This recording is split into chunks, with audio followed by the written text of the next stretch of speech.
বাংলাদেশের মানুষ দোয়া করতেই জানে না। দোয়ার উপর আপনাকে পিএইচডি করতে হবে না, খুব সিম্পল বিষয়, এখনই শিখে নেন। আমরা তো গুনাহগার মানুষ, আমাদের দোয়া কি আর কবুল হবে? এত পাপ করি, এত অপরাধ করি, ওনারা হুজুর মানুষ, কত আমল করেন, ওনাদের দোয়াই তো কবুল হবে, আমার দোয়া কি কবুল হবে? দোয়া শিখা আমাদের জন্য আবশ্যক কি আবশ্যক না? সবচেয়ে বড় উপায়, সবচেয়ে বড় মাধ্যম হলো আপনি নিজে আল্লাহর কাছে একটু হাত তুলে চোখের পানি ফেলেন। বান্দা যদি দোয়া করে সেটা 3 ভাবে কবুল হয়।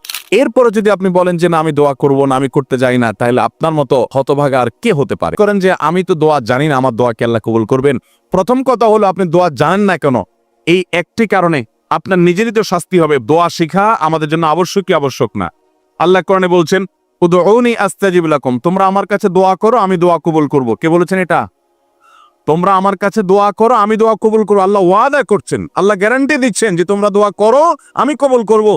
এরপরে যদি আপনি বলেন যে না আমি দোয়া করব না, আমি করতে যাই না, তাহলে আপনার মতো হতভাগা আর কে হতে পারে? ভাইরা আমার, দোয়ার উপরে আপনাকে পিএইচডি করতে হবে না, খুব সিম্পল বিষয়, এখনই শিখে নেন। দোয়ার জন্য আদব হলো যে আপনি আল্লাহর কাছে দোয়া করতে গিয়ে প্রথমে আল্লাহর প্রশংসা করবেন। আল্লাহ, আপনার অনেক নিয়ামত আমি ভোগ করছি, আপনি আমাকে অনেক নিয়ামত দিয়েছেন। স্বীকৃতি দেওয়া যে আল্লাহ আমি সুস্থ, অনেকে সুস্থ না। আল্লাহ আমি পঙ্গু না, অনেকে পঙ্গু। আল্লাহ আমাকে আপনি কত কিছু দিয়েছেন যেটা অনেককে দেন নাই। আমার চোখ দুটো ভালো, আমার অনেক নিয়ামত আমি আপনার ভোগ করছি। আল্লাহ, আমি আপনার নিয়ামতের শুকরিয়া আদায় করছি, স্বীকৃতি দিচ্ছি, কৃতজ্ঞতা আদায় করছি। হে আল্লাহ, আপনার রাসূলের প্রতি আপনি রহমত নাজিল করেন। আপনি যদি লম্বা চড়া বিস্তারিত না বলতে পারেন, আপনি সূরা ফাতিহাটা পড়েন, আলহামদুলিল্লাহ রাব্বিল আল্লাহর প্রশংসা সেখানে হয়ে গেছে, আলহামদুলিল্লাহ রাব্বিল আলামিন পড়েন, দুরূদ শরীফ পড়েন, বাস।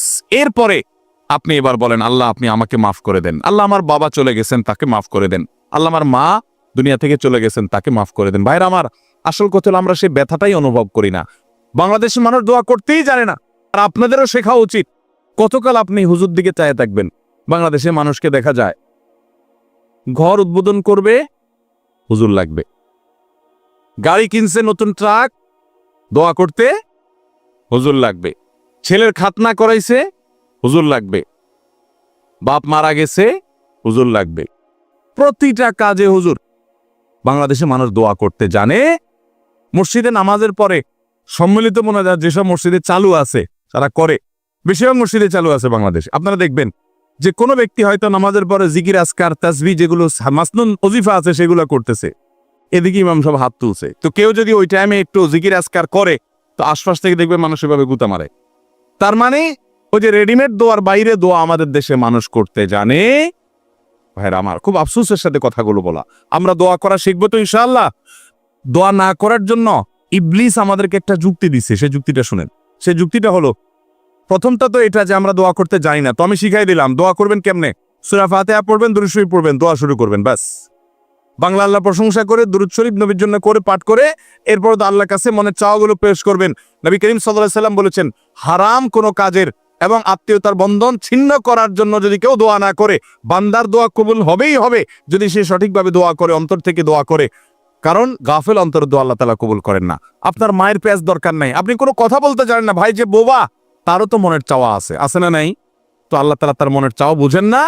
আল্লাহ রাব্বুল আলামিন সবকিছু টের পান। অতএব আপনি অনেক সাজানো গোছানো কথা বলতে পারছেন না, কোনো দরকার নাই। আপনি যা বলেন তা বলেন, কিছু বলতে পারছেন না, শুধু চোখের পানি বলেন এবং মনের আকুতিগুলো মনে মনে বলেন, আল্লাহ তাআলা সেটা পর্যন্ত শুনতে পান। দোয়া করবো তো ইনশাআল্লাহ। দোয়া না করার জন্য ইবলিস আমাদেরকে দ্বিতীয় যে জিনিসটা শিখায় সেটা কি জানেন? বলে যে আমরা তো গুনাহগার মানুষ, আমাদের দোয়া কি আর কবুল হবে? এত পাপ করি, এত অপরাধ করি, ওনারা হুজুর মানুষ, কত আমল করেন, ওনাদের দোয়াই তো কবুল হবে, আমার দোয়া কি কবুল হবে? এটা হলো ইবলিসের সবচেয়ে বড় শয়তানি, যে আমরা গুনাহগার মানুষ, আমাদের দোয়া কি কবুল হবে? এই ষড়যন্ত্র শয়তানের, এটা দূর করার জন্য একটা বিশেষ একটা দৃষ্টান্ত আমি পেশ করতে চাই। সেটা হলো আল্লাহ রাব্বুল আলামিন যখন আদম আলাইহিস সালামকে সৃষ্টি করার পর সকল ফেরেশতাকে, ইবলিসে তাদের মধ্যে শামিল ছিলেন, ইবাদত করতে করতে তাদের পর্যায়ে চলে গেছেন, তার দলভুক্ত হয়ে গেছেন। সে সহ সবাইকে যখন আল্লাহ রাব্বুল আলামিন সিজদা করতে নির্দেশ করলেন, সবাই সিজদা করলো, ইবলিস সিজদা করলো না। কেন সিজদা করলো না? আবা ওয়াস্তাকবারা ওয়া কানা মিনাল কাফিরিন, সে অস্বীকার করছে।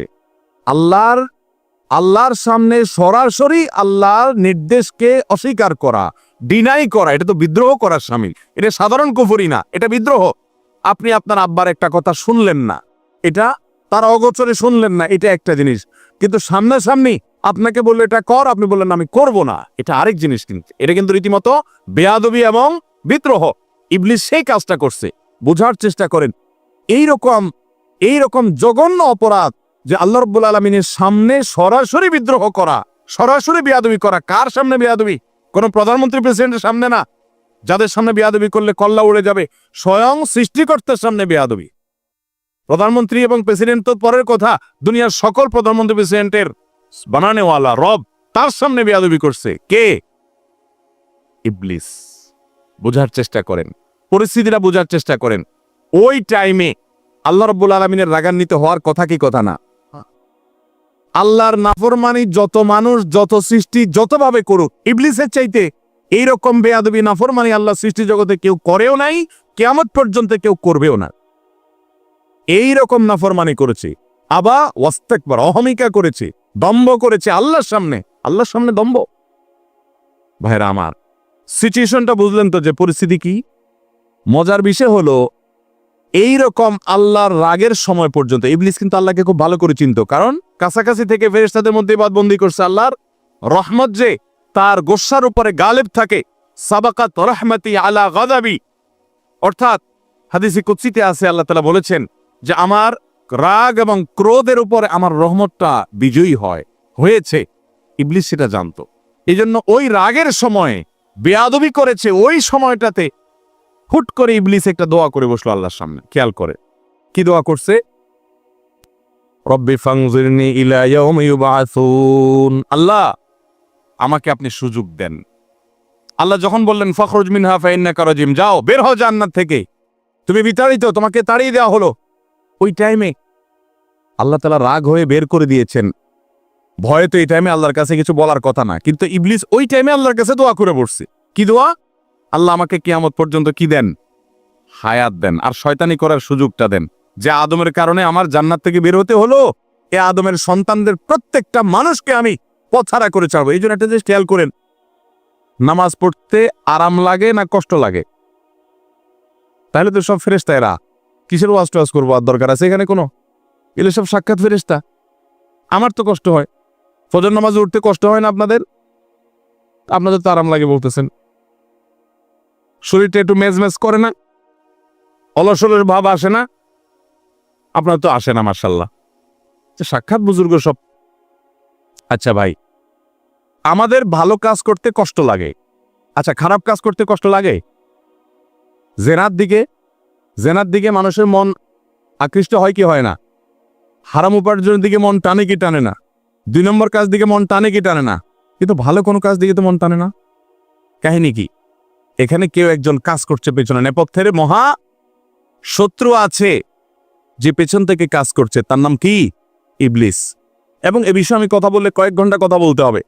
ইবলিস কিভাবে ইবলিসই করে, কোরআনে আপনারা একটা জিনিস লক্ষ্য করবেন, যেখানে শয়তানের আলোচনা আসছে সেখানে আল্লাহ তাআলা একটা শব্দ ব্যবহার করেছেন, আদু মুবিন।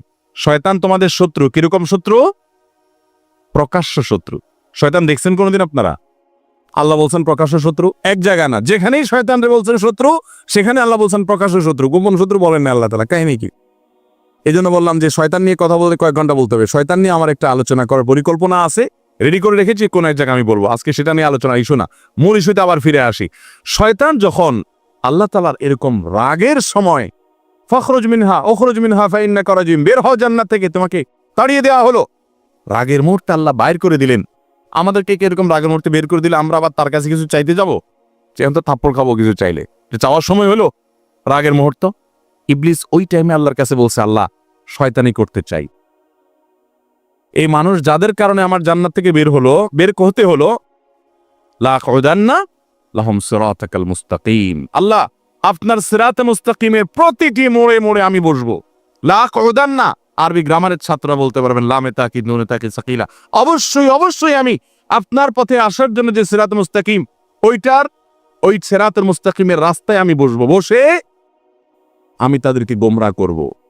গোমরাহ যে করবে সেখানেও বলেছে লাউফিয়ান্নাহুম আজমাইন, আমি আপনার এই আদম সন্তান প্রত্যেকটাকে পথহারা করে ছাড়বো। ওই যে নামাজ পড়তে তার ভালো লাগবে না, খারাপটা করাবো তারে দিয়া, মন্দটা করাবো। ইবলিস সে ইবলিসই করবে। আল্লাহর কাছ থেকে এই সমস্ত পারমিশন চাচ্ছে, আপনি বুঝেন। রাগের মুহূর্তে তাও আবার ইবলিসই করার পারমিশন চাচ্ছে। যেহেতু দোয়া করছে আল্লাহর কাছে, প্রার্থনা করছে, আল্লাহ তাআলা বলেছেন ইন্নাকা মিনাল মুনজারিন, যাও তোমাকে তোমার কাঙ্ক্ষিত প্রার্থিত বিষয় মঞ্জুর করে দেয়া হলো। একটু বোঝার চেষ্টা করেন, ইবলিস যদি ইবলিস হয়ে আল্লাহর রাগের মুহূর্তে দোয়া করে পায়, তাহলে আপনি আমি কি ইবলিসের চেয়ে খারাপ হওয়ার কোনো সুযোগ আছে?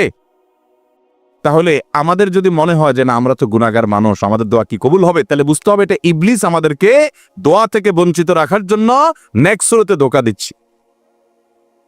মনে হচ্ছে আমরা বিনয়ী হচ্ছি, তাই না? যে আমি নিজেকে ছোট মনে করছি, আরে আমি গুনাহগার, আমার কি দোয়া কবুল হবে? এটা নেক্সট সুরতে দোয়া, ধোঁকা। আপনার দোয়া কবুল হবে না কে বলেছে? আল্লাহ ওয়াদা করছেন উদউনি, তোমরা আমার কাছে দোয়া করো, আস্তাজিব লাকুম, আমি দোয়া কবুল করব। আর ইবলিস আপনাকে বলতেছে না না তুমি গুনাহগার মানুষ, নামাজের ঠিক নাই, রোজার ঠিক নাই, তোমার দোয়া আল্লাহ কবুল করবে? এই জন্য আমাদের দ্বারা দোয়া করা হয় না। ভাইরা আমার, ইবলিসই আমরা শুনবো না। দোয়ার মাধ্যমে বান্দা লাভবান হয়, লাভবান হয়, লাভবান হয়। বান্দা যদি দোয়া করে সেটা 3 ভাবে কবুল হয়। কয় ভাবে কবুল হয়? 3 ভাবে। দোয়া যদি শর্ত পূরণ করে আপনি করতে পারেন, মিস হবে না। হালাল উপার্জনকারীর দোয়া কবুল হয়। হারাম দিয়া দেহ গঠন হলে দোয়া কবুল হয় না। দোয়া কবুলের মূল শর্তই সেটা। এরপর দোয়া কবুলের শর্ত হলো যে সালাত সালাম পেশ করবেন নবী করিম সাল্লাল্লাহু আলাইহি ওয়াসাল্লামের প্রতি, আল্লাহর প্রশংসা নিবেদন করবেন।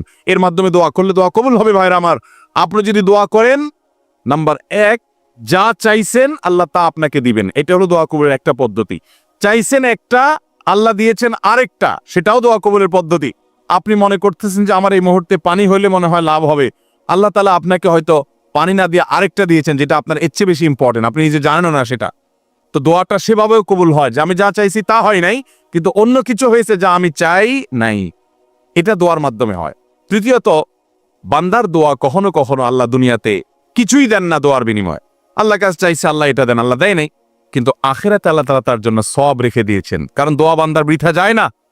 কোন কোন হাদিস থেকে আমরা জানি কিয়ামতের ময়দানে মানুষ কিছু সওয়াব দেখে বলবে, এই আমলগুলো তো আমি করি না, এগুলো সওয়াব করতে থেকে আসলো। তখন বলা হবে, দুনিয়াতে তুমি যে দোয়া করছিলা সেই দোয়াটা আল্লাহ তাআলা দুনিয়াতে তোমার মঞ্জুর করে না, এটা জমা করে রেখে আখিরাতে তোমাকে সওয়াব দিয়েছেন। তখন সে বলবে, ইস, আমার দুনিয়ার সব দোয়া যদি না মঞ্জুর হয়ে সবগুলোর বিনিময়ে যদি আখিরাতে অনন্তকালের জন্য পেয়ে যেতাম, কতই না ভালো হতো।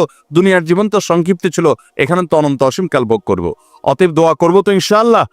আমাদের মুর্দাদের জন্য আমাদের দোয়া করতে হবে, চোখের পানি ফেলতে হবে। ভাইরা আমার, বাবারা আমার, আমাদের দাদা দাদি, নানা নানি, তাদের বাপ দাদা, আমাদের নিজেদের আপন, আমাদের কাছের আত্মীয় স্বজন এবং আমাদের বাবা মা, আত্মীয় স্বজন সহ বন্ধু বান্ধব, পাড়া প্রতিবেশী, আরো যারা দুনিয়া থেকে চলে গেছেন, তাদেরকে আমরা যদি উপকার পৌঁছাতে চাই, আল্লাহর শপথ করে বলছি, সবচেয়ে বড় উপায়, সবচেয়ে বড় মাধ্যম হলো আপনি নিজে আল্লাহর কাছে একটু হাত তুলে চোখের পানি ফেলেন, নামাজ পড়ে 2 রাকাত, অথবা যখন আসেন, এমনকি বিনা ওযুতেও সম্ভব, আপনি ভোর রাতে নামাজের আগে পরে, অবসর সময়ে, শুক্রবারে, বিশেষ করে আসরের পরে শুক্রবারে বা যে কোনো সময় আপনি 2 হাত তুলে, অথবা হাত তোলার সুযোগ নেই, আপনি হাঁটছেন, আমি কিন্তু আমল করি ভাই,